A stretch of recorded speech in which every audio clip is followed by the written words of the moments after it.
Welcome to the Be Honest Man podcast, a discussion among men of various perspectives on subjects from the taboo to the typical.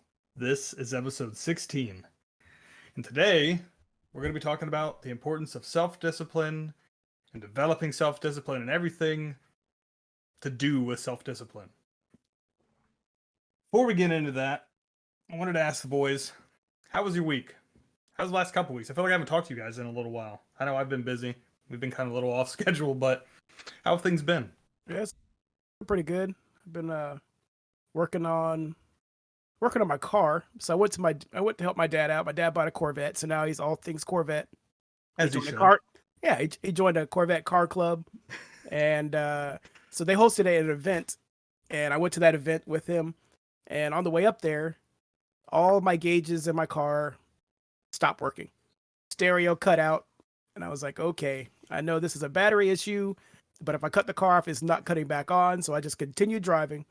Got all the way out to Virginia Beach, went to this car show, and of course, went to start it back up. After I got there, car was dead.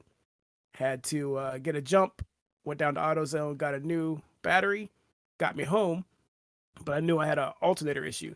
So I was like, okay, I'm going to go ahead and take care of this alternator issue. I'll go buy one, install it, did all that, started it up. Everything was great.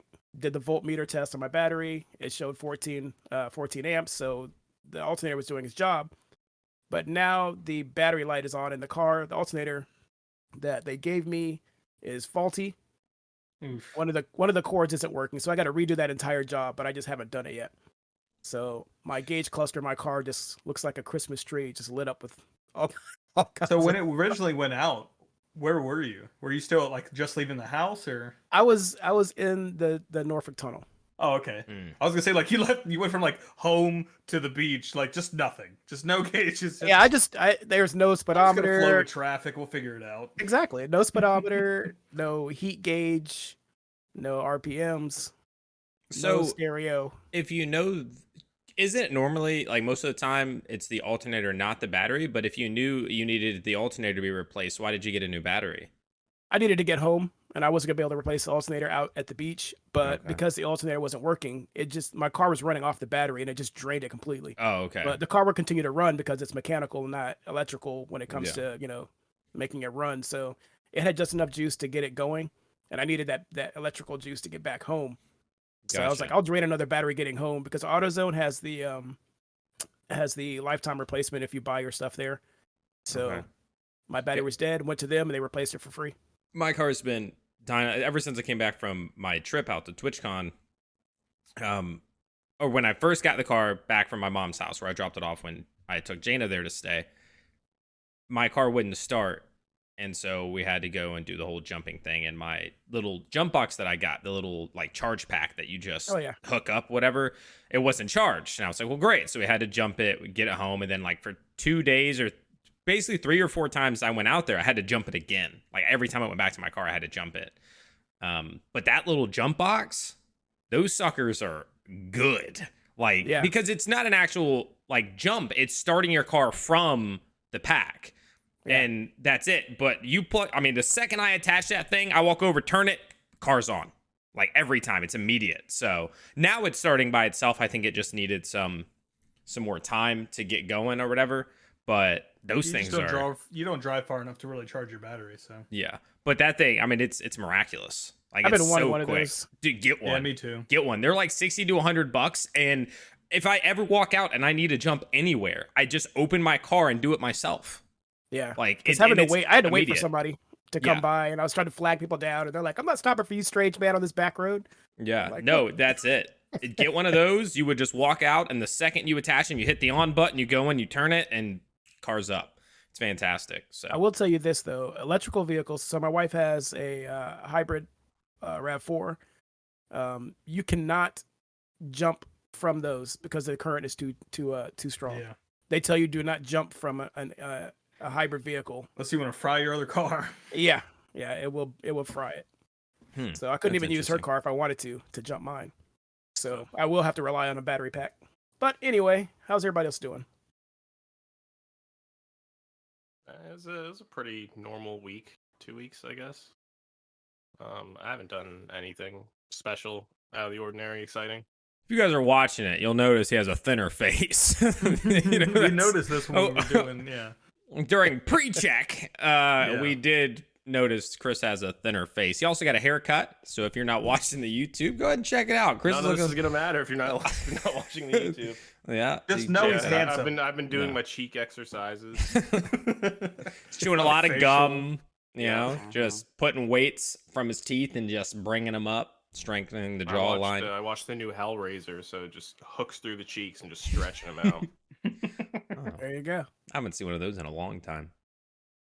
I started watching, or I guess listening to the new Heights podcast. Mm. It's hosted by Jason and Travis Kelce. They're two football players. It is a great podcast if you haven't listened to it. Yeah, probably not as good as this one, but probably up there for sure. Like it's probably a pretty good podcast. Yeah, they're great. I had like my first full week basically of like technically unemployed. I hate that I have to say technically because like I'm furloughed, you know? I guess I should just start saying I'm unemployed because I got furloughed, but it's furloughed is kind of like that you're like still an employee, but you're not working, we're not paying you until the company is officially like done. And so we've been going through the acquisition process and we had one that still seems the most favorable. And we've had some others that have thrown their hat in the ring, but you know, there's a lot of factors to it.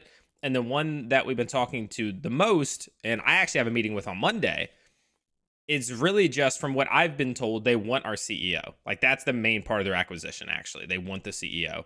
And so it's really just up to, do they offer him something in terms of his personal package that's good enough that he's like, okay, cool. And then they take us with him. And so you're the CEO. No, I mean, I'm supposed to meet with their marketing and content guy on Monday. And then, you know, we'll talk. And it could be that basically they're trying to see, like, is there a spot for you after? Because their plan was to do some sort of 6-month thing and then sunset the app and, like, drive it into their own product. And so it would be like, okay, well, then what are me and Sean, the guy who works alongside me, supposed to do after 6 months? And I think that's part of what the meeting is, to figure out, like, what other skills, what things, where could they move us if they took us so that we didn't just get dropped in 6 months. I think that's kind of where it go if the acquisition goes through, which as far as I know, I mean, it's a 50-50, maybe less than 50%. I don't know. I'm not in the negotiations and stuff like that. But the last I had heard was because our CEO was also talking to people like Riot Games and stuff like that. And they're talking, you know, potentially head of esports for North America. And like, that's something that's really hard to pass up. So that's basically what's been going on for me, is just that first week of chilling. Not having anything, and I don't think it really sank in until maybe the last 2 days of this week, because I had started to figure out what day it was, and I was like, oh, there's nothing that really like sets, you know. I've tried to be really productive with like YouTube and stuff like that. I had my first one that really like popped off for New World. It's approaching 4,000 views, which isn't like popped off. It's not getting tens of thousands, but almost 4,000 off of a video is nice. And since I started pushing New World content and the new, you know, level up MMO thing, I've gone up just shy of 100 subscribers in 28 days. So it's definitely seeing that growth. I woke up and I checked my my Twitch dashboard today. I gained 3 followers between when I ended my stream last night and today, which means people are seeing my YouTube video and then being like, okay, I'm going to go follow this guy on his Twitch, which is exactly what I wanted to do in a way. So that's when I came in your stream last night for that short period of time, I mean, you had more viewers than I typically see you playing something that's not. I had like 30. It was like 36 when I was in there, pretty much the entire time I was in there, and that's not usually numbers you see when you're playing an MMO. There are drops. There are drops Either currently. way. So I do think the entire time I was. Oh, I get what you're saying. There are like Twitch drops. So when people are watching, they're earning something, and so everybody has more viewers right now. It's just a matter of when that drop disappears, is it going to go back down? Is it going to stay? I reckon it may stay a little bit higher. I've had 2 or 3 people who are like, I came for the drops, but really enjoying the content and the vibe, so I'm going to stick around. And I'm like, heck yeah. And then, you know, that sort of thing. But yeah. Nice. So Why, dude? Don't take it out of the title. just, yeah, so the other day I did that for the last drops. It was in like 2 or 3 streams later. Somebody was like, are there new drops? And I was like, no, did they get rid of them? And they said, yeah, they ended like 2 days ago. And I was like, oh, I'm lying to everybody. I was just like, get your drops here. Like, bro, where are my drops? Yeah, get your drops here. I'm the only place. Yeah. Yeah. So Also, you should also aside from just saying you're the CEO, you should also tell Riot that they can make you the head of esports because you do really enjoy League of Legends. No. So it makes No. the most sense. If it was just Valorant, I could probably swallow it. that pill. You But tell me you love League of Legends. Valorant is a superior game to Counter Strike. don't say that. And you would love to run everything. No, And what's their card game? Runeterra, Legends of Runeterra, something like that. I don't know. Is that More still League alive? of Legends. Everything is League of Legends. Yeah, but I'm just saying. And like, MMO is you gonna be could League of like, you're a Legends, really like, big, all that. All that fan. I mean, I'm sure it's still alive, but Yeah. So, anyways, like I said, the topic for the day is self-discipline. Wanted to kind of start out with a little bit of a definition. What we have here is self-discipline. The ability to control one's feelings and overcome one's weaknesses. The ability to pursue what one thinks is right despite temptations to abandon it. I think that's a pretty good one. It's kind of... It seems more serious than what I think that it warrants. Like the whole temptations to abandon and weakness. It's a very heroic self-discipline. Yeah, Yeah. But I like personally, it. I think really just being able to stick with something. You know what I mean? Just being able to hey, this is the thing I want to do. Being able to stick with it. That self-discipline, and that expands to everything you want to do. That's my own. Does anyone else have a different way they feel about it? Does that pretty much cover it? Yeah, think I mean, so. I think it's pretty good. Like I said, it's just staying driven without having some kind of extra push externally. Yeah, just sticking through to the end, or Yep. to whatever point is necessary. So, how does everyone feel right now about your current level of self-discipline? And Chris, I want to start with you because I know you started a couple of new habits here recently. How do you feel that what level are you at right now? I mean, it's gotten a lot better. I don't know if I could tell you what level I'm at. If you asked me, hey, on a scale of 1 to 10. how would you rate your self-discipline? I would say somewhere around like a 7 now, Ooh. compared to before, where I was probably on the low end of like a 2 or a 3. I was literally You know? answering for you in my head, and I was going to say he's probably about a 7 now, and he was about a 3 before. Admittedly, yeah, but it's getting a lot better. I'm trying to get myself into some new habits and routines. I strive on routines, so as long as I change things that I'm doing day to day in my life, it's easier for me to stick to it. I have to have a routine. Yeah, I got you on that. What about you, Indy? Say that. Probably about 7 or 8. I've never really had a. I guess I never really had a too bad of a problem. My main thing that is the follow through. I'll start something, and it's the finishing that is the problem. But everything else in my life, I'm pretty good with. We all struggle self-discipline. finishing sometimes. Hey, that's a different podcast. Wrong episode. Wrong episode. Wrong episode. Sorry. You want to Whoops. refer to a previous episode? Talking There you go. I would say currently it's lower than I wanted it to be going into like the situation I'm in. So I had like you don't these even know what day it is, so yeah. So I had like these really high hopes, and I would say right now I'm probably also a 7, but I would say when I'm like I'm a 9 or a 10 when I'm in the zone. Like I'm grinding stuff out, I'm looking stuff up, I'm researching, I'm improving my craft or whatever I'm doing. And then I'd say bad times for me is where it's like a 50, where it's like a 5. I'm typically pretty like self-disciplined. If I something that I really want, I'm setting my mind to. I think that I'm able to do that. But I feel like in my head, to be completely honest, I'm probably making those numbers based on things that I enjoy and I'm going like, and less on things where like you need to be disciplined about this thing you don't like. So yeah, I'm trying to remove that sort of like bias of it. And so maybe it is a little bit lower. Take a point off of all the numbers. okay. I'd honestly put myself at probably like a 6. There's been points where I've been better and points where I've been worse. Right now, my big thing is the stuff I don't want to do. This whole paramedic program, not a big fan. I keep putting stuff off. I keep telling every time I do something last minute and I'm stressed about it. I'm like, next time I'm just gonna get this done. And yet here I am. I got something to do in 2 days. Haven't even started. Haven't even looked at it. But there's some other things where, like, working out and going to the gym, like, I've been better about that. This week's been a little weird. I did a big hike with my crew on Wednesday, for hours. We were up in the mountains, and so I didn't do the gym then. And then Friday, I was at work, and we were just busy all day and night. Didn't get to work out then, so I've only worked out once this week. But part of this whole thing, and we'll get a little more into it later, is that, like, I'm much better with my discipline about accepting when things get off track. I've been bad in the past where, like, as soon as I start coming off the rails on something, it's just done. If I miss a couple gym sessions, I'm out of the gym for months. Like, it's so hard to stay on that track once I derail. Like, if I could stay on it, I'm like a bullet. I'm good. But as soon as I get deflected somewhere, I'm off. And I'm getting better about accepting that. So I know that, come Monday, I can just jump back on. I just get back to my routine. I'll be good to go. So that's why I put myself like a 6. Like, overall, like, there's a lot of stuff I'm kind of sticking to that I need to do, but kind of at a minimal level.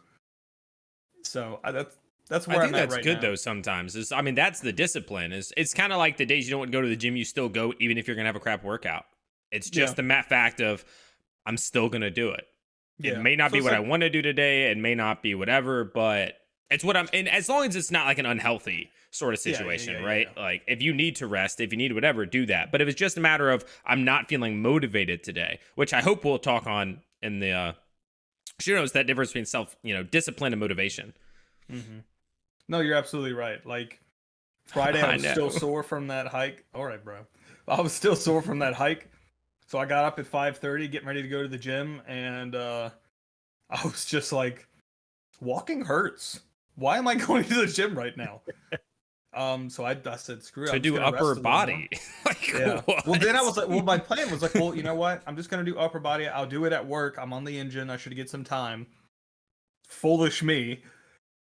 But then they had a big event at work the night before, so they tried to get everybody in as early as possible. They sent a thing out, so I ended up going to work early anyways, an hour or more. So, anyways, so I think we're all, honestly, it sounds like we're all doing pretty good. I think we're all doing good. We, obviously there's room for improvement. There always will be. Always. But I think we're all getting to points in our life where we're just being a little better about getting the shit done that needs to get done. Taking care of ourselves, taking care of our responsibilities. I'm proud of all of you. Yeah.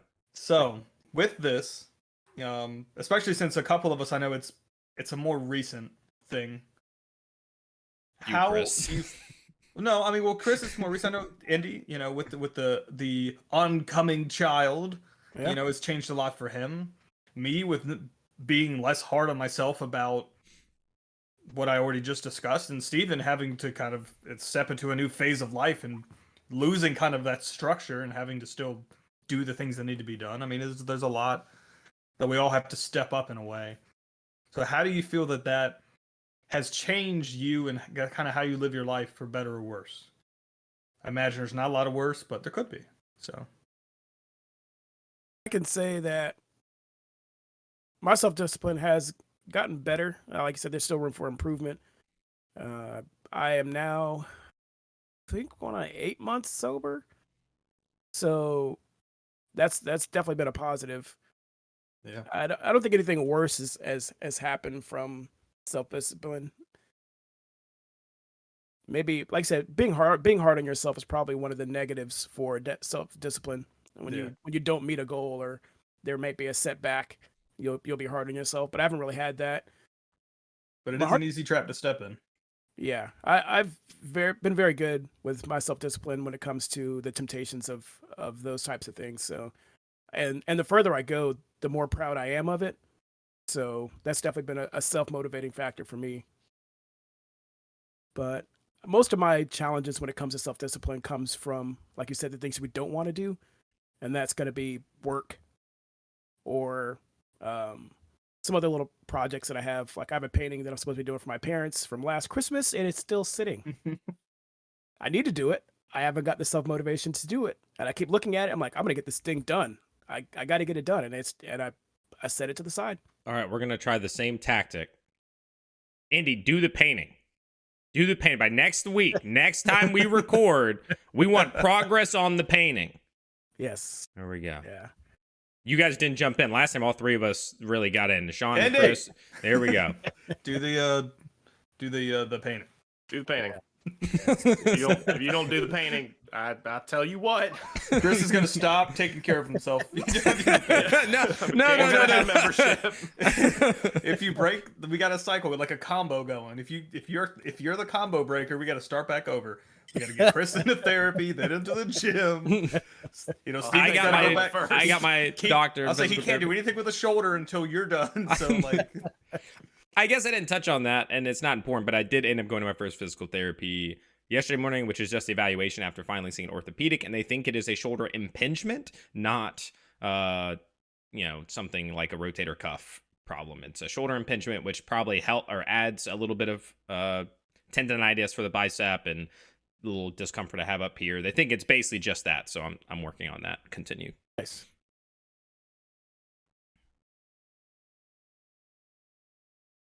Yeah, that's it for me though. okay. So Chris, better or worse? You know, how do you feel like it's changed and affected you? I mean, I think kind of gone over it. It's been a lot better. You know, the whole point of this was to get my mental and my physical health straight and get it better, and that's what it's been doing. You know, I'm already incredibly strong, so I mean, what more to ask for? Yeah, we'll find out. Once I'm healed up, we'll put it to the test. Wait till you get here for chest break stuff. Your arm. Yeah, and then we'll have Sean test you out for squats and deadlifts. I've been doing them again, so watch out. Well, so one thing I know it's my turn, but I noticed both of you kind of we've already talked about Chris's kind of the reason that all these things kicked in, like almost like your why, or at least what started this was health concerns. Like you went into the doctor or you went into physical therapy, and then that led you to the doctor, and then that led you to, okay, you got to change even more things because of whatever. And then Andy, yours was I'm having a kid, right? Like that was kind of the tipping point for that. Yeah, like definitely. there are these things that happen, and then it's like that starts to cascade. And I think recognizing those or finding moments for like, even if it's not something as monumental as, oh, Chris, needs to fix this, or he could, pass at an early age, or, Indy wants to be here for his kid to be healthy, to be able to run around and stuff like that. Even if it's not something that monumental, you can kind of shape other situations to go in that direction too. So just something to throw out there. I mean, with my situation, I don't know. I guess, so I'll just talk about worse, because I mean, the plus is, everybody can talk about the plus of being disciplined and like accomplishing things and getting stuff done. The worst for me would be in my current situation is the financials, right? Like in this, it's kind of like, if I'm not, there's this big negative, and it puts a lot of pressure on that too. So the self-discipline becomes a little more, oh crap, if I'm missing streams or I'm missing videos, or if I'm not improving things, then the money I'm using right now to like kind of not kill my savings account isn't coming in as much. And so, yeah, which isn't a negative of self-discipline. It's just an aspect of like the situation that I'm in. Any primers? I definitely think for myself, it's just what I talked about before. I think it's improved, just that I don't think the level has changed too drastically. I think it's just that that realization, that finally kicking in and taking the advice that everybody gives you, don't beat yourself up, just stay the path and keep on with what you're doing, even if you fall off or things get hard. And it's been a tough thing for me to cope with and to learn, but I think I'm finally getting it. I'm not saying I'm there completely, but I think of it more often than I beat myself up. Well, I think one concern there is, and I've seen this happen, people go from that where they're just like being easier on themselves when they do mess up every now and again, and then they start to use it as they'll start to mess up multiple times a week and just go, oh well, use it as an excuse just not to do it anymore. It just becomes a way to rationalize it. So that's something everybody should keep in mind, is if you're starting to do that more often. I know some people are like, oh well, at least some days you do it. No, okay, No.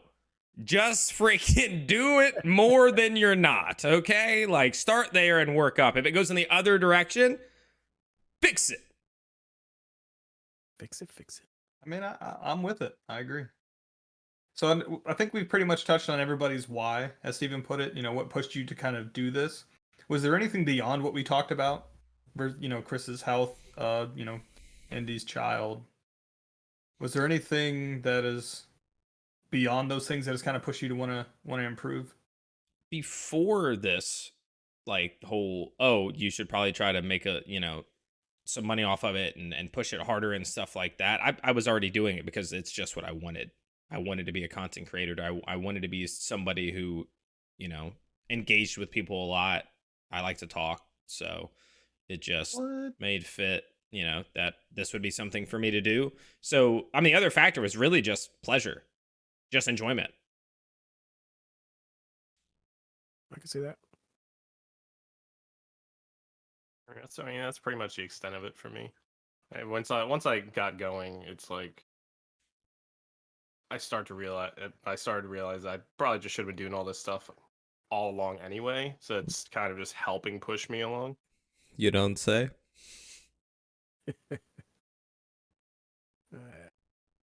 Wendy, I do want to take this moment to offer my services. If you want to, prepare for the kid, I will run around your house and start just messing with stuff, bro. I'll start sticking forks in sockets, pulling on the dog's tail. I mean, just pulling things off. I'm there for you. I'll let you know when I need that. I'll let you know. I'm gonna be sprinting around your house like, you gotta catch me, bro. You got 5 minutes to find me and catch me before I start zapping myself. No pants on, nothing. No, nothing. I'm in a diaper. It's like a child's diaper, bro. Like, they'll teach you how to change it too. He's gonna poop right in there. Oh god, ripping clothes. You gotta off. get the full experience. Then you gotta poop upside down so it just drips down your back. Have a full blowout. Oh Lord, I can't do that. I get lightheaded when I get do that. When Then you I'll poop? just pass out. No, when I turn upside down, and then the pooping, you bagel down, bro. It's a bad scene, bro.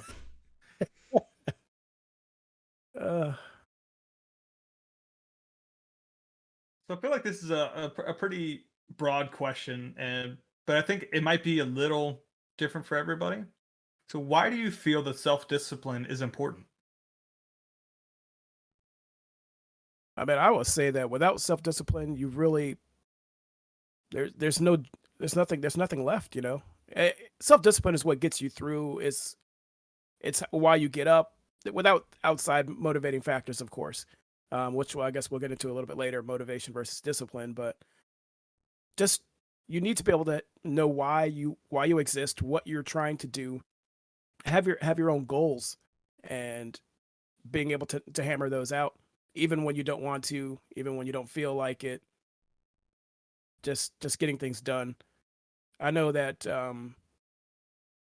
like for my example, the part that I'm lacking in self-discipline, and like I said, I'll keep bringing this up, but for me, it's with work. We just got a new GM at my job. And of course, the new GMs have new expectations, and the little safety and security that you had with your previous management setup, you're okay with. But now I've got somebody else who's coming in and expecting different things, wants a little bit more or a little bit different. So that security that I had was gone, or at least shaken up. So the little things I used to slack off on at work and my self-discipline was low on, or I'll get to that, or I'll push that back and I'll get it done later. I've had to refocus on it and really get diligent on taking care of tasks and making things happen. So self-discipline was going to help me keep my job and my lifestyle and pay for everything that I need to pay for. So I feel like, and so the analogy that immediately popped into my head is like if you're on like a sailboat and the only way you're getting to shore is with self-discipline unless the wind blows in your favor. And I would say that's motivation. Motivation is the wind. The wind is just like you're in that zone and it's taking you faster in the direction you want to go. Motivation is great, but you don't always have motivation. Like it wanes, it's momentarily, like, so, it's an energy drink, it's a video you watched, it's a speech you heard, and then it's gone. Self-discipline is what remains. And so if you want to get to the shore, the self-discipline is you paddling and you making it happen. But every now and then, sure, you'll get a gust of wind, and that's your motivation, and you're going to be able to, it's going to help you get there. And I'm really proud because that just thought of that all by myself. That's pretty good. I like that. Yeah. On the topic of the videos, I just want that it reminded me of this. I was at the gym the other morning, and my man is in the locker room listening to one of those YouTube motivational, I don't know, some basketball coach or something, Yeah, interlaced with The Rock, interlaced with, whatever. I'll probably listen on to that one. full blast. And I was like, oh, he's just in here getting hyped up. And I go out there and I'm working out in the area, and he's still out there working out full blast. And I'm like, man, could you maybe like, you know what? I'm not even mad at you. Just do your thing. Do your thing. Listen to full blast. I wonder if, and he probably didn't, but what if he thought his headphones were in? There was a guy in Starbucks one time. He's sitting there watching something, and I'm across the Starbucks, and I'm like, this guy, like, there's no way he's full blasting from his laptop. Like, his laptop. And then I looked, and he had headphones in. And I was like, he doesn't realize it. Like, he doesn't realize that he's doing it. And sure enough, he had it not fully plugged in. He had the cable running down in the side, but not fully plugged in. And so it ended up that it was just playing, like, for everybody to hear. So I walked over and told him. He was like, oh my God, like, I'm so sorry. And I'm like, yeah, you didn't, like, nothing connected. You're listening to it and it's not coming through your ears in the same way. But yeah, he had no idea. That was a really interesting experience. But on the videos and the motivation stuff, I've done that some days where I'll listen to probably the exact same one because it's like coaches and The Rock and, you know, people like that giving little speeches and motivational things and telling you to work hard and, you know, go for another rep or whatever it is. And those have definitely at some point been solid motivation. You know, they've inspired emotion. I'll be at the gym, freaking eyes watering, just like tearing up, just like freaking going, listening to this guy say something about lions and gazelles, and I'm like, yeah, I'm a lion. You know, like, I don't know, it just gets you. Something about sharks and a dad, and I was like, that's emotional, man. You know, like, there's some guy and it was his dad, and his dad passed, and it's always this segment about sharks, and it would just hit me deep, and I'm in there just freaking grunting and just trying to get it, you know, for his dad, you know. There you go. I only explained it because Chris started making faces. I brought up sharks and dads, and Chris was like, I'm drawing the line, dude. Lions and gazelles is fine. Sharks and dads, I'm out of here. Chris, watch some of those, man. They're pretty solid. Music, man. I mean, me too, a lot of the time, but sometimes you just want a little bit more, you know? Yeah, I put a podcast on if I'm doing cardio. Okay. So I don't feel like I need like the hard hitting push to do anything if I'm just moving my legs and shit. So yeah, cardio, like that's no biggie. Like I'm not necessarily always just like trying to get the most fired up during my cardio session. Like I'm walking up an incline. I'm not like, let's Walk go. harder. Yeah, exactly. I'm just like, okay, cool. You know. and you crank it up till it's just a vertical surface. You That's crank it. up that music, and you just climb it. Yeah, you're basically climbing. Fair enough. So for you guys, why do you think, well, for Chris, why do you think self-discipline is important? Well, I guess I just always needed that something extra to really get myself going, and I never really got the motivation that I needed, and I just kind of cut it off there. I was like, well, if I don't feel like I need to do it, I'm just not going to do it. So having the ability to, I guess, force myself to do things that, you know, it's not always what I want to do. It's rarely something that I want to do, but It's true. You don't like to do a lot. yeah, but you know, I know I gotta do it. I gotta do it to make sure that I'm alive and kicking. So, I mean, self-discipline is what I needed. It's what I need to kind of just keep on living. Yeah, I think that's the key part there is self-discipline is doing what you don't want to do, but because it has to be done, and even if you don't want to do it. Well, so that one, like, I agree with that for a lot of things, but there are things to be disciplined about that don't have to be done.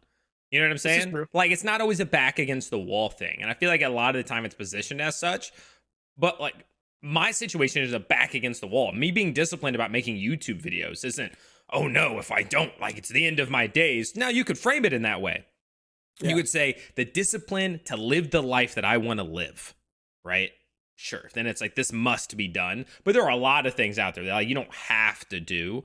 That it's still like be disciplined about it. Going to the gym, you don't have to do it, but you I can don't have frame to go it. to the gym. I don't Yeah. have to go Yeah. and lift. I could just go in there, walk a little bit and be done with it. Yeah. So, I mean, it's fair, and I like that approach. It makes it feel more serious. But some people are going to, like, again, take it and be like, well, that doesn't have to be done. I don't have to be that disciplined about it. But you should be on some things. If it's something that you want, if it's something that you think would make your life better, then maybe you do see anything that can make my life better. If it's an improvement, it must be done. And you can frame it that way. Yeah. So like if you have a goal that you want to get to, and I guess that's the main part of self-discipline.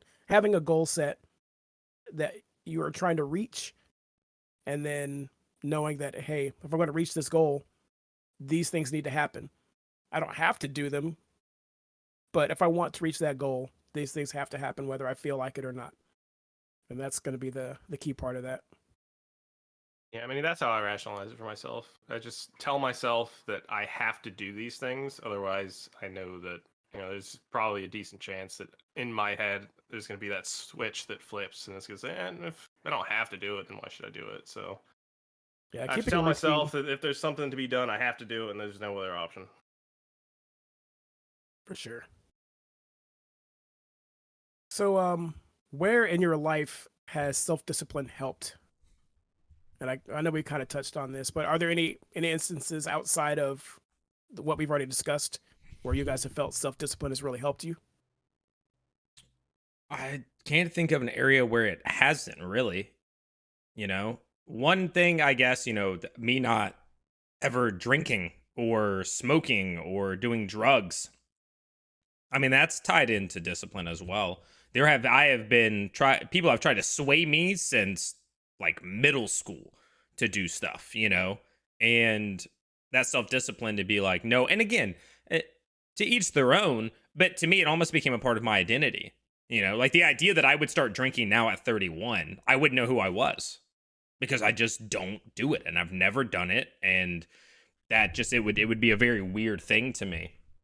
And it is discipline to be able to turn down all those times and to be able to, but there's a lot of ways, getting and finding fitness and then going back to school and working, on stuff when I didn't want to and staying up late, doing group projects. That requires some discipline. Let me tell you, especially in college, like Yeah, it's group something projects are the else, worst. man. Like the laziness of people is just flooring at times where you're like, you fail if you don't do this, right?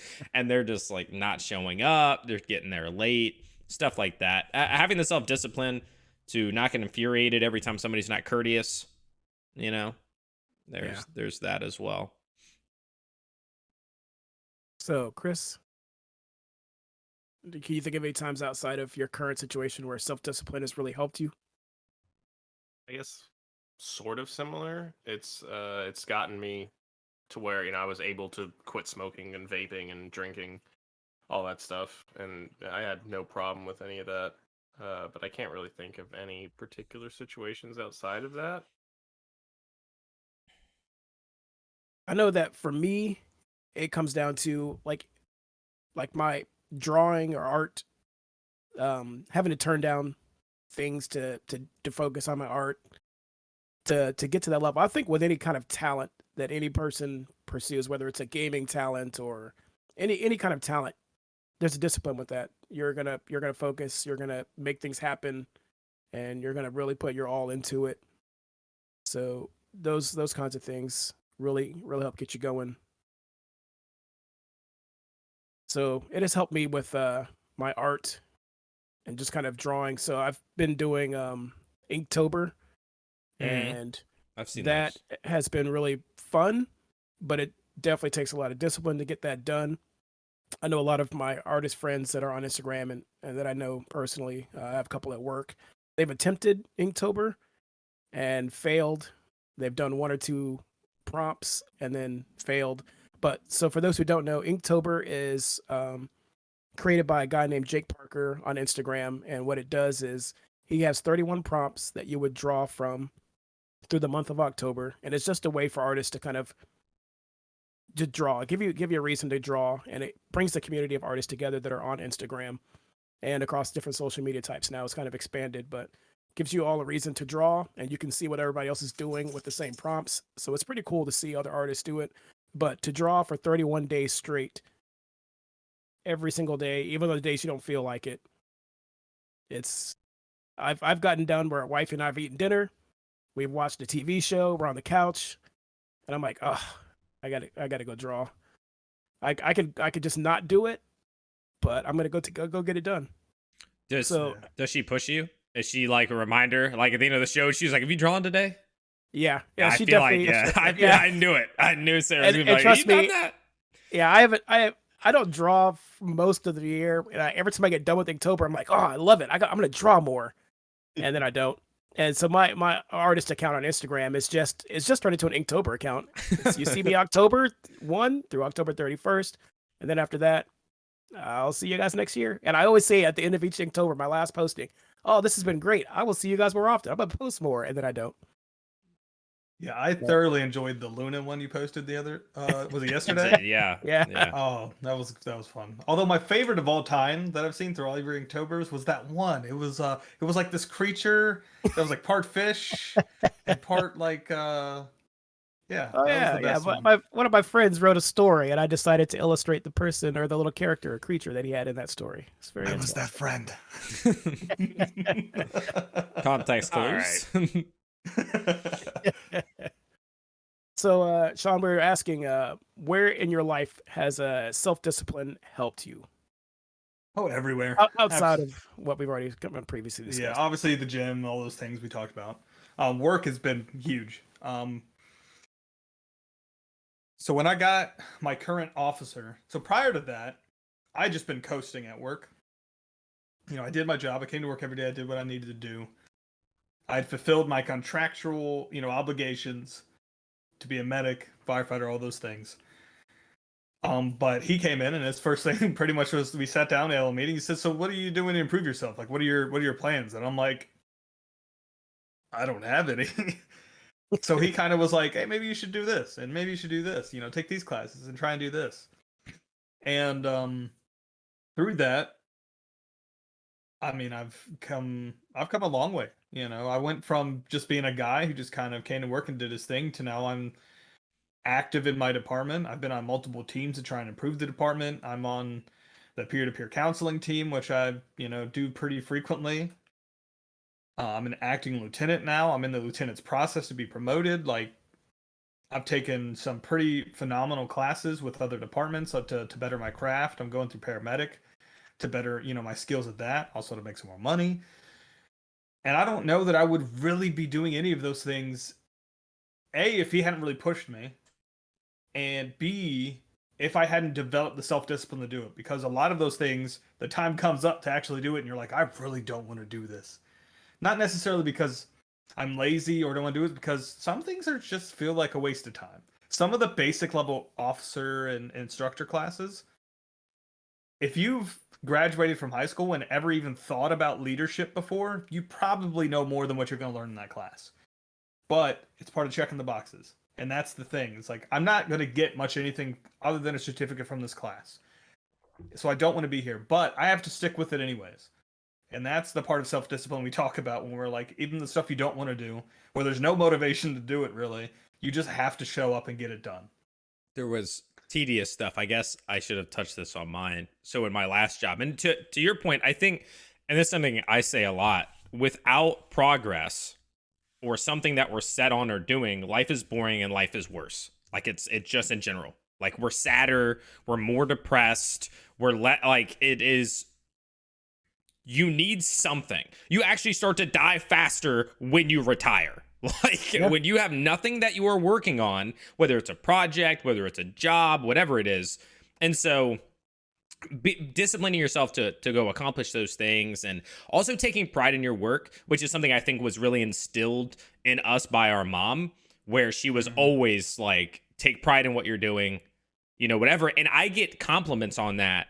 At like the job that I just had, multiple times they'd bring up that it was clear that I actually felt like the product we were doing, was something I was a part of and I cared about. I didn't clock in, do my job, and clock out. I asked questions. I tried to figure out what we could do to be better. I was in the big boy meetings, hashing things out, throwing in ideas, being the devil's advocate for other ideas. Like I was really in it. And I think that that's really important. And where it ties into the self-discipline is, but there were times where I had to do like spreadsheet stuff that I didn't like in my mind, and I'm still set on some of these, they were not needed. Right? Like I'm like logging things, just like keeping track of stuff like over time, like how many of these did we get and how many of those did we get and whatever. And they weren't actually like, not all of them were metrics that we even cared about or paid much attention to, but I had to log in every Monday and keep track of them. Right? I had to go in and individually calculate all these different things. How many of these do we have? How many of those did we get? Or like I'm doing a spreadsheet of freelancers that I was managing to be able to figure out, we got to pay these guys, we got to do that, blah, blah, blah. And there was just so much detail to it that didn't feel required. Write down who did it, what they wrote, how much we're paying them, is it done? That's enough for me. But we're writing down like what specific title, then link to the article, then the date, then the like all these different things. And it went on to where it's like 12 different factors. But I did it, right? Because I had to be like, okay, this is part of the job. This is, whatever. And it took discipline because I wanted to skip it. I'll tell you what, every time I wanted to be like, let me just leave this one out. Like, let me not do that. Like, let me just put down the information I think is important. And of course, the self-discipline, it wasn't, or I guess it wasn't completely because, somebody's checking on it, right? Like somebody higher up eventually looks at that sheet and goes, wait, I'm supposed to, pay out this week and I'm missing information. So some checks and balances there, but it was a lot of self-discipline as well. So I think this is an interesting point. What are the benefits, do you guys feel, for the family, friends, loved ones, etc., of someone who's kind of improved, like when you improve your self-discipline? Like when you kind of better yourself in that way, and like getting more disciplined to be able to kind of hone more and getting the tasks done that you want to get done or need to get done. How do you think that affects the people around you in your sphere? I can tell you that. Oh, go ahead, Chris.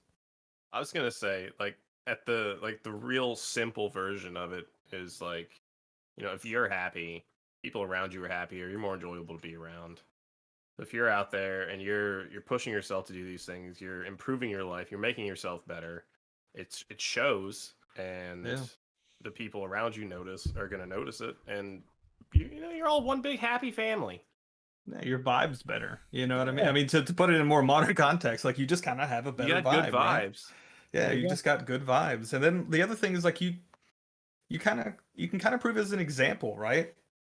Like not only, are you doing it now, you can kind of give that advice to other people. You could be that guy, but in a good way. It's not like you're just reading it from a book and telling somebody. Like you're like, hey, look, man, I'm doing my own thing.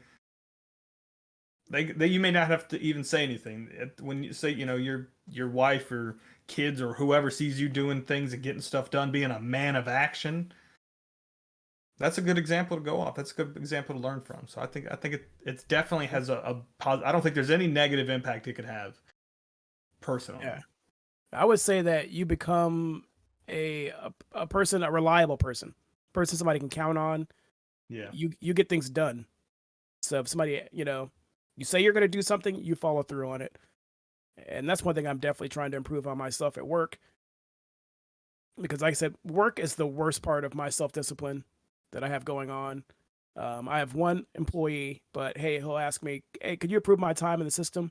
I took off the other day and I want to make sure I get that taken care of. And I was like, oh yeah, I got you. So making sure you follow through on things, and it makes you the person that is reliable, everybody can count on. And it just gives you a better stature about yourself because hey, I'm going to follow through. I'm going to get things done. So I would say that's the main thing. People know you're a reliable person. Yeah. Well, it builds your self-confidence when you can see yourself doing well. It builds your self-confidence and you exude that, and then other people kind of pick up on that. So, yeah. I think it could inspire people around you to be more disciplined, to see you in action, know what can be accomplished and things like that. I mean, you could inspire somebody, you could teach somebody something. Maybe you have a tactic or a way about you where they see you working hard and then they're like, I'm going to work hard, or, oh, the way that they're doing that is really helpful. So, I mean, all of that can be good. I would say that, I mean, there's the other side of it too, which is like if you go too heavy at it, which I think is our next topic, but you could be causing harm to friends or family if you're too hyper focused and you're too self-disciplined to where you never enjoy. It's kind of like the people who go so hard at like nutrition or working out that they start skipping events and they start doing all that. At a point I was similar in some of that, where I would miss things because I'd be like, oh, well, I need to go to the gym. I need to go to the gym. I have to. Or I can't go to this thing because they have food and I'm only eating chicken and broccoli. So like, whatever. But then that would just be the whole self-discipline of be able to go there and not do the food and all that. But sometimes you protect yourself, and your self-discipline is by not putting yourself in a situation you don't think you're disciplined enough to be in. So there's, you got to know where those you're things. at. Yeah. So there is that side of going a little too hard at some things and not giving yourself freedom, because that can lead to burnout and crashing. So I definitely really agree with Indy on the being the person you can go to, that reliable person. Showing that you're someone that can be dependent on is definitely a very big positive. I think it's, as a man, that is a very important thing. It's one of the most important aspects of being a man, is just being someone you can rely on, that you can come to help with whatever you've got going on. So kind of on the flip side of everything we've talked about, as Steven alluded to, what do you guys feel are some pitfalls of falling down that kind of self-discipline rabbit hole when you start to get a little too deep, where, like Steven was saying, where you start to kind of not only cut yourself off, but like just start to experience the negative effects? How can you take it too far? I would definitely say, like I said, Steven definitely hit the nail on the head when it comes to that kind of thing. But also, you can get too disciplined to the point where you're missing out on just fun, period. Where you could I'm going to cut out everything else in life and just hyper focus. And you got to enjoy life a little bit, and not everything that you do with self discipline is cutting everything else out. But if you start to focus on a particular goal or a task, and you put your shields up and blinders on for everything else in life, that's definitely a major pitfall. Also, becoming a person that is way too when you start becoming that reliable person, then you become the go-to person, and then you can experience burnout from that, because you're always trying to follow through, always trying to make things happen, and having too many goals, you can spread yourself thin and experience burnout with that. Yeah, you start to interpret that as like, part of your internal discipline is, I have to get everything done that everybody needs from me. Yeah. Which is not necessarily true. You have to put yourself first sometimes. So, if not all the time, because if you're not there, if you're not taking care of you, who is?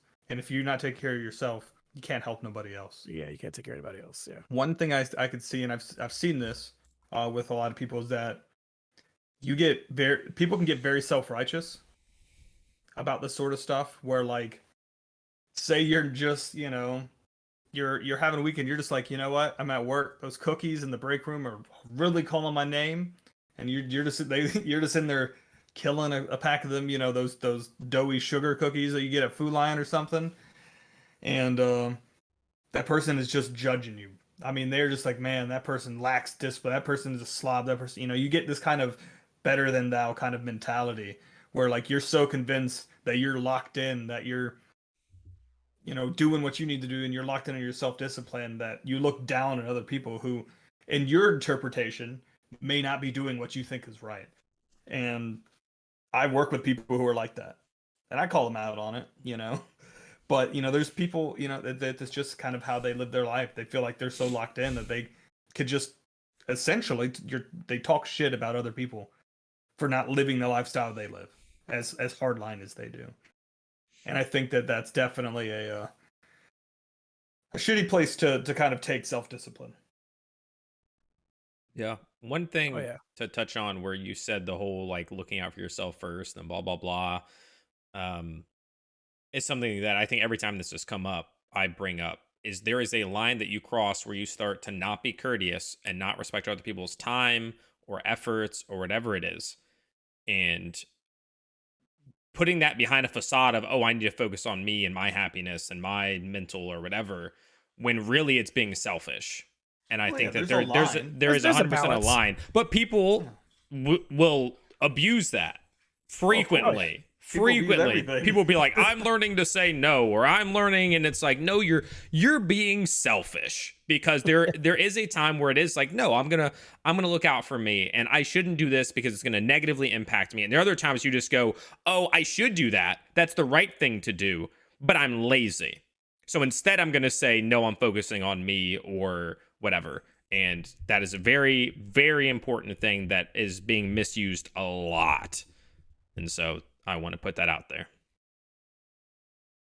Yeah, everything I had in my head was already said. So We're all, as we get more and more into this podcast, we're just becoming more and more of a hive mind. So One give us episode another- ago, we were not a hive mind. So well, we're working on it. So give us another 16 episodes, and we'll just be the entire podcast will be us speaking in unison, just off the cuff. I hope so, because then you guys will all be in the right.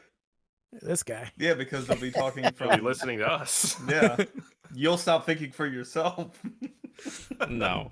We'll get you on our side. Selfish motherfucker. Yeah, okay. We'll have you cussing in no time. So we've alluded to this several times. Motivation versus discipline. Steven had that, rather poignant analogy that he is claiming he made up on his own. I did. Wind in the sails. From my I'm gonna brain. Google it right now.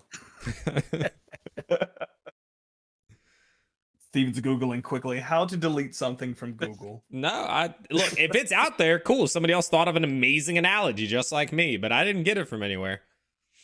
So because I feel like that's something that you've brought up at least 2 or 3 times, Steven, why don't you kind of go in more to that?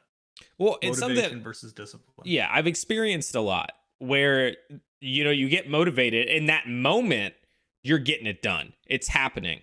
But it's normally inspired. Motivation is, I think one way to put it is motivation is external.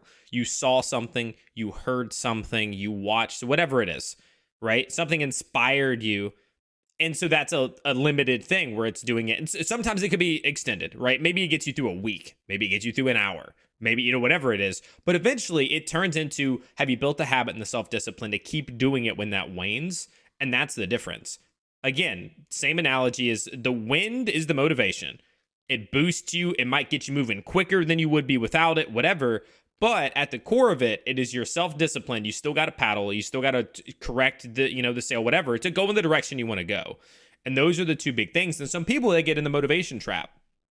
They're constantly looking for motivation to where, and you'll hear stories about this, and even I've done it, where I'll go from like watching one thing to motivate me to another video to motivate me, and then another one.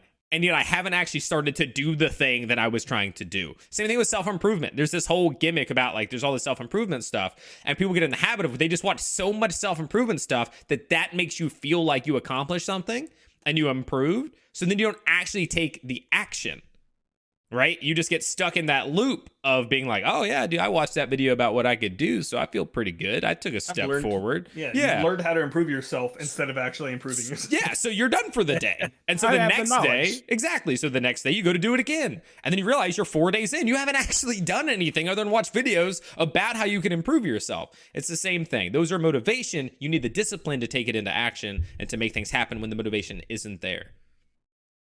Yeah, I was going to say another way of looking at that, and I guess the same way of looking at it, but different words, but not seeing results, but still sticking to the process. Mm-hmm. That's going to be the thing. So you know your goal, you know where you have to be. You're working out, you're trying to lose weight, you're going to the gym, you're 3 weeks in, you're not seeing or measuring the results in whichever facet you're looking at it. But you know that you got to continue down this path to get to that end result, but you haven't seen the results yet. So knowing that, hey, I got to stick to it. I know it's going to be the end goal. I know where my goal is. It's going to happen, but I'm not seeing the results yet. And I think that's why a lot of people do stop doing whatever they start doing, whether it's trying to work out, trying to, I don't know, save money or do whatever they're doing, whatever goal they have. You get to the point where you're like, I'm not seeing immediate results, so I'm done.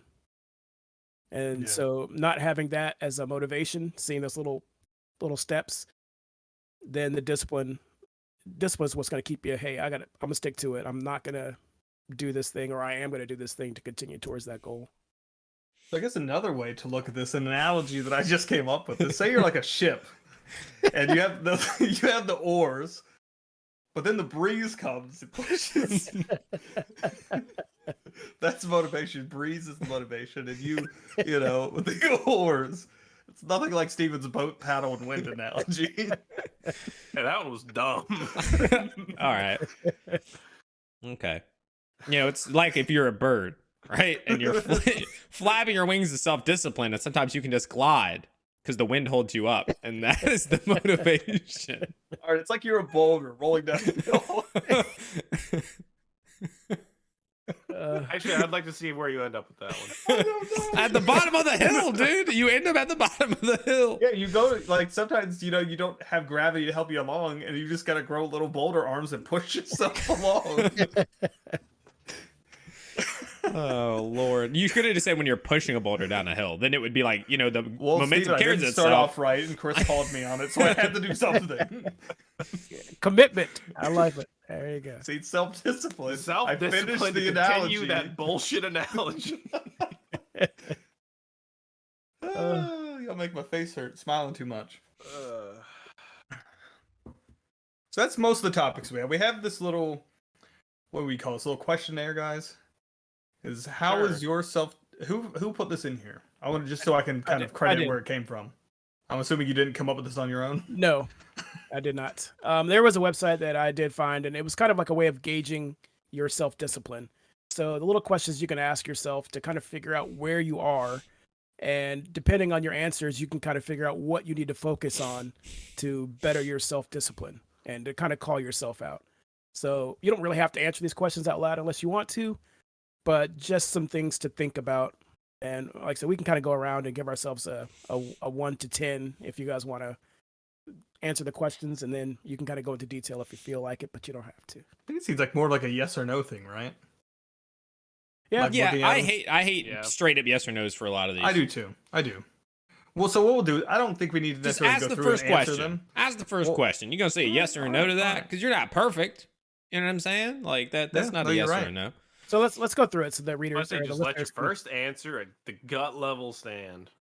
Yeah, so Yeah, let's don't I'm good. complicate. It says don't complicate your answer with if and when and sometimes. Just let your first answer at the gut level stand. Whoa, So wait, we question should have number read one- that first. Because I'm over here That's what trying I'm to. That's you have the How same is your document self-discipline? access. 5 questions to find out. Don't complicate your answer with if and when and sometimes. Ellipses. Just let your first answer at the gut level stand. Okay. Question 1. When you say you will get something done, does it get done even when you really don't want to do it anymore? 6. Wait, are we doing numbers? 6. Yeah, on a scale of 1 to 10, 6. it's The number of the how beast. more Oh, often? sorry. I will say I'm probably a 6. Yeah, I think I'm just gonna go with the peer pressure and say 6. There you go. 2. Question 2. That's not my motivation level. Do you rise from slumber or any type of enjoyable activity to get going with your scheduled activities even when it is most difficult? 6. 8. I'm a E. I'm You about say a 5. E? A 5. E. Number E. All of the above. Oh, I'm gonna honestly, I'm gonna go with Chris. I'm gonna go an 8. Like if I gotta get something done, I'll just get to the thing. Like if it's here now, I'll go do the thing. I Especially guess. when I'm rising from slumber. I guess I that go was to work, right? a bad way of putting it. If I have something I'm supposed to get up and like if I have a doctor's appointment or if I whatever, I'll get up out of bed and go. If I don't, I'm gonna like scroll on some social media, whatever. So I guess that's if you have something to do, then I could probably bump up. All right, so Don't- put it like don't this. complicate it. Yeah, so Gut put it like level. this. Go with 10. your gut level. I'm a 10 if I have to get up. You're playing your video game. It says we're something enjoyable. So you're playing your Okay. video game. Your dryer buzzer goes off. Do you stop playing your game and go take care of your laundry, or do you say, I'll get it later? It can get wrinkly. Yeah, I'll I'm restart just- it and do it later. I'm just gonna hit the 30-minute thing when I come back. Like, Discipline, sir. Discipline. what that, the Number heck? 3. You're just procrastinating. You're putting. I off your don't laundry. care about that. I don't need to be disciplined about that. Like, all right. Question 3. Question 3. Can you say no to fun and friends when Yes. prior work commitments are calling? 10 out of 10. Yeah, I mean, Yeah, I Yeah, have no dude, problem I've with been that. saying Yeah. no over anything. I got to stream. All my friends are 15 hours away, so yeah, it's pretty easy for me to say no now. question 4. Do you finish what you start, 5. Andy? 5. Wait, didn't you start this saying that you never finish what you start, and now you give yourself a 5? You have that much more confidence after this podcast? I finished half the things I start, so I'm a 5 out of 10. I guess we didn't really put any like what these numbers mean. Is it a percentage? Is it like a rating? Like For this one, it's gonna be sometimes, 50. all this the was a times? percentage. Yeah, I'm gonna do like a Bad at this. 5. Yes. You can't just change how we're answering. Question 5. Do you stick to routines you have established to help you succeed? 7. 9. Dude, you've been doing it for like 2 weeks. This man thinks he's a freaking unbreakable beast. Like, I am. For 2 weeks, I've been unbreakable. Oh, it's Lord. ridiculous. I love it. I love the confidence. I know, 3 but weeks to 3 weeks. he's on that beginner stage confidence, dude. Yeah, That's let I- him I ride feel it. great. Oh, I am. But remember that New first games. time I told him, I said, at some point you're gonna hit a little bit of a snag, and you got to be able to push through. No We're gonna snags. No Exact snags. discipline later. So when Never that stop. comes, when that time comes, just listen to this podcast. Yeah. There you go. Mm-hmm. Yeah, I would probably about a 6. Yeah. Well, how so? If you have a gap, right? So like I have routines I stick to, but sometimes they're several months apart. but No. it's still Don't the same complicate it. routine. Don't complicate it. So, No so ifs or hold wins. on. Hold on. Give a number, and then I want to like rapid fire go through and say just yes or no's, guys, because I think it's going to be different. We're going to give ourselves a 6 on something and then say no when we come back to it. I could tell you I'm probably yeah, we could do that. Yeah, Sean. So give your number real quick. Give my number on what? The last This- one, question 5. 5. Oh, 5. Yeah. Okay. 6. When you- I'm gonna say when- 6. Okay. When you say you would get something done, does it get done even when you really don't want to do it anymore? No. Yes. No. Okay. Next question. Do you rise from slumber or any type of enjoyable activity to get going with your scheduled activities, even when it is most difficult? Yes. Yes. Can you say no to fun and friends when prior work commitments are calling? Yes. Easily. Fuck y'all. Do, do you finish what you start? No. No. No. No. Do you stick to the routines you have established to help you succeed? No. Yes. Yeah. Sean's is a no. I don't care. I don't care. On the Look, I'm doing large better these scale, days, okay? well, I know, but I'm viewing it the same way that I do, where for a period of time we'll freaking crush it. Yeah. But if it's 1 month of crushing it and then 5 months of not crushing it, the answer is no. Like, I mean, it they didn't give us a range. Are they saying lifetime? Are they saying Don't last 6 complicate it. hours? Don't complicate that's what I'm it. saying, and that's why these are so hard, because we can, like, with more detail, we can get more, legitimate answers. But that's Yeah, why we yeah, had to yeah. change it. Yes. Okay, that was fun. All right. I'm glad we do that. Chris is a liar, so I don't know. No, Chris is a perfect self-discipline monster. Okay, he's locked in.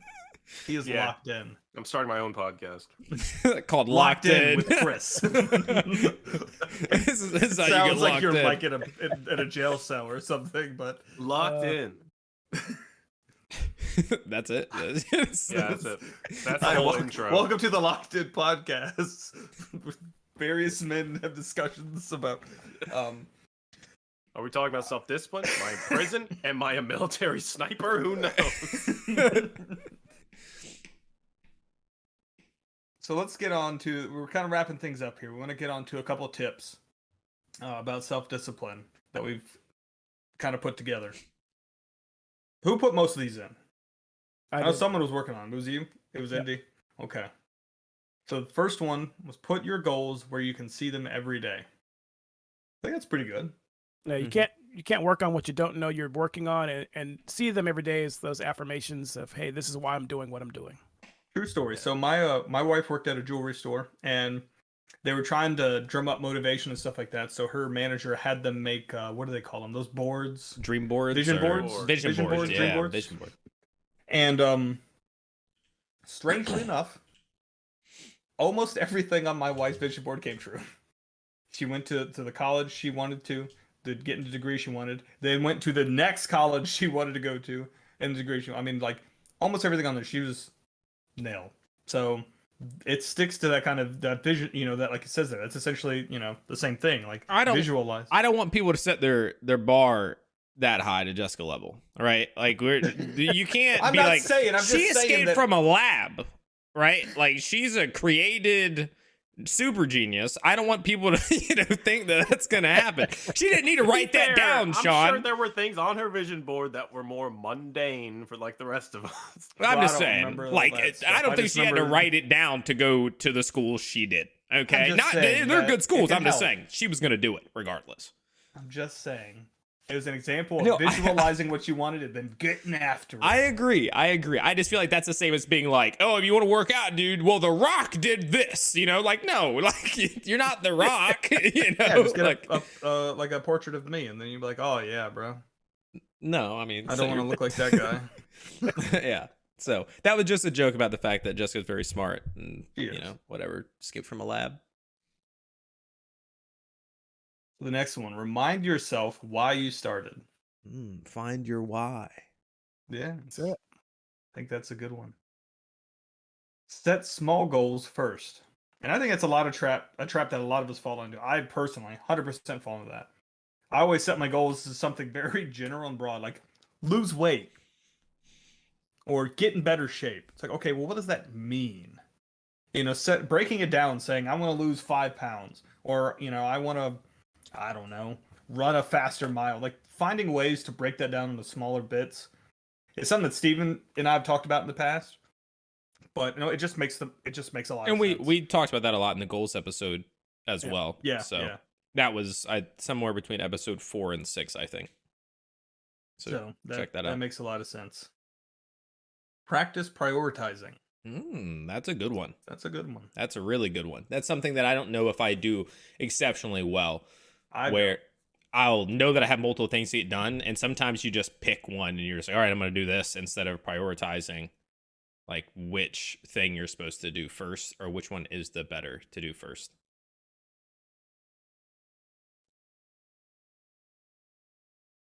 All right, next one. What did I miss? So one of our topics, I'll go ahead and do this one. Our tips. It read, "Don't beat yourself up if you step off track." And Chris has edited it to say, "Don't beat yourself off if you step off track." I was like, everybody's giggling and I don't understand. I'm talking. I probably had a really cool thought about prioritizing that you guys took me off of because you're beating off. I was really hoping you wouldn't catch it until you went to read it. Yeah, I was looking right at It's- it. I was like, okay. Did you underline it?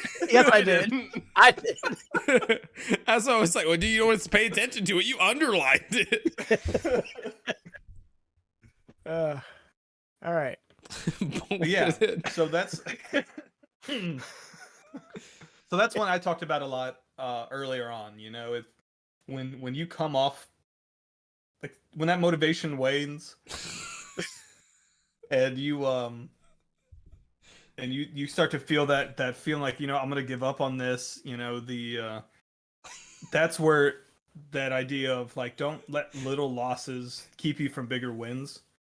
So just keep on, the path, just jump back on the horse and get to going, and just don't give up. That's the thing. It's like, you will not have a perfect streak. It's not going to happen.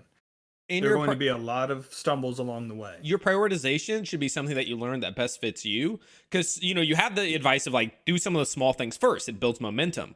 But then some other people will never get the big thing done because maybe it doesn't build momentum in the same way for them. I don't know.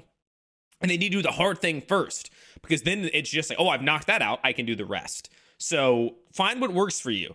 Try the different approach. Yeah, everybody's different. Like we had I was in therapy the other day, and we're doing this thing where we're kind of exploring events, and kind of breaking them down and trying to get through them to kind of more logically process them. And he literally said, some people, they start with small stuff. They just find something like that they had happen in their life that it's not that big a deal, but it does bother them, whatever, and they'll do that to kind of train the brain on how to process it. Or they start with the biggest, most traumatic event to kind of work the other way back. Like, oh, if they could deal with this, then they should be able to deal with the other things. So, like, and everybody does it differently. Everybody's going to want to approach it differently. You have to figure out, like, there's lots of good books out there, lots of good videos and people to follow and whatever to get motivation and inspiration and stuff on how to do this, but you have to find your own path. No one is going to be able to give you the exact defined path on how to live your life. But for $19.99, I'll write you a plan. That's a joke. I'm not selling a product yet. He's like, depends on how long it takes me to find a job. Yeah, I'll be sent all sorts of stuff. Know your weaknesses, I believe, is the next one. Yeah, we got thrown off there because Chris. So know your weaknesses. I think it's a pretty self-explanatory one. It kind of ties into that, right? Like, you've got to know how you work.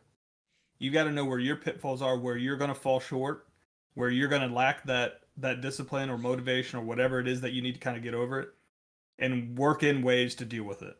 So what I would love to hear from Chris, since you have none currently in your self-discipline, how does this one speak to you, since you're unbreakable currently? Weakness. Yeah, you lack weakness. Is that a weakness in its own right? No. If you're having a job interview, then yes, that is the correct answer. I can't. Yeah, I don't even know what that word is. Yeah, I can't even spell weakness. It's in a language. I just keep that I writing don't out strong. Know your strengths. Oh, good times. All right. Yeah, wrap us up. The last. So go ahead and hit that last one there, Sean. We hit the last one already. Don't Don't beat yourself up if you step off track.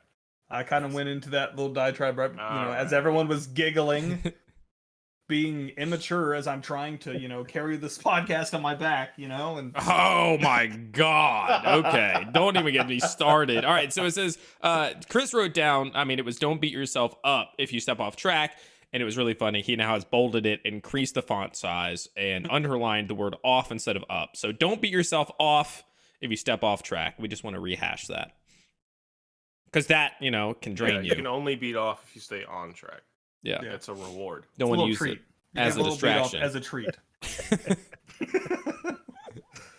Well, that was probably the most important thing of the podcast. So with that, we're going to go ahead and wrap it up. I'm going to thank you all for listening. You can find us at BeHonestMan.com. There'll be links to our socials and any of the platforms that you want to listen to it. And as always, be honest, man.